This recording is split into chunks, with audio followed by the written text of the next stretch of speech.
So every channel and every way where you look, you hear about diesel mechanic shortages. Right now, if you look at analytics, you don't see a lot of people looking at the diesel mechanic shortages or pay even. You see a lot of people looking into becoming diesel mechanics though and involving themselves in diesel courses. And anyone can search this openly, right? It is a trend that people are getting out of the trades, and there are a lot of people saying, hey, there's not enough pay. So really, if we think about this, there's only one fix. Well, really, there's two, but one fix in particular for the guy who's making an hourly rate.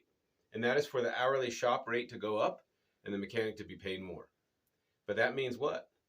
That means the expectation has to be there that you are, in fact, a skilled tradesman and not Joe Two Toes and having a struggle every single day that you show up to work trying to figure out problems. Because every single night you just dump all of it off of your brain. You have got to apply yourself to anything in this world.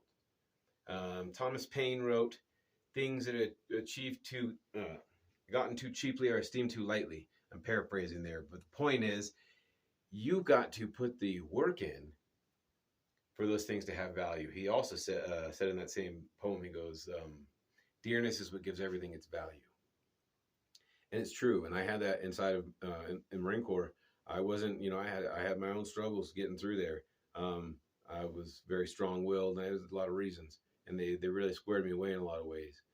But I knew that it was going to be difficult. So, I mean, if anybody wants a fast road at becoming a master tech, there isn't one. There isn't one. There's too much you have to put in your brain for you to just skip through this and fake it. But if you're willing to put the work in, there's a shitload of money. And whoever's telling you that, it didn't want to put in the work and they're mad. And don't listen to them. Because I've met a lot of guys who are disgruntled about the lives they live because of the decisions they made. It had nothing to do with everyone else around them. So I'm a father first. I'm a husband. I'm not a diesel mechanic. I do this as a living, and I try to do it well so that I can bring the best food I could to my table. And I'm sure there's a lot more men like me than there is the guys who are out there trying to let their ego run them. They just want to make decent money and provide a decent living for the people we love. So I will say this. If you are going to get anywhere in this trade, don't expect for it to be something that you achieve cheaply or that you won't have to put time into it on your own. I don't agree with paying for trade schools. I don't think you need to.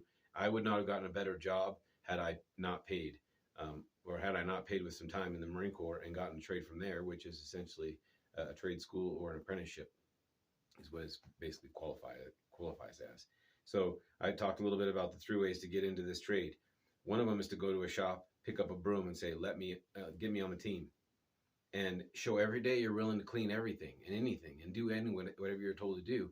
And pretty soon, just like back in the day when people worked for the blacksmith and they paid their dues, grabbing the coal and keeping the fire going, that blacksmith would then do what?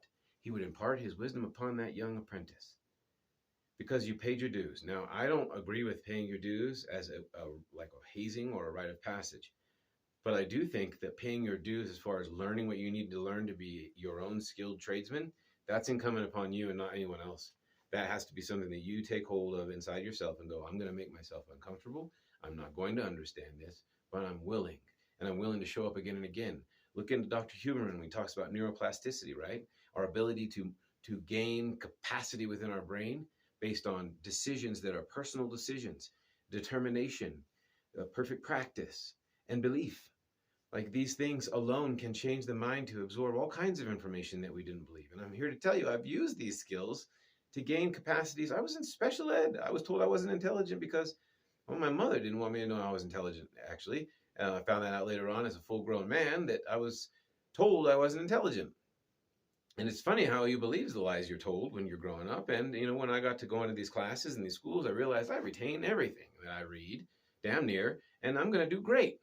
But you got to take this step forward. So this is just a little pep talk to keep you guys in the trades, keep you motivated for the high dollar, and believe in yourself that you're going to be able to achieve it one day. It's not going to happen overnight, guys. Nothing good does.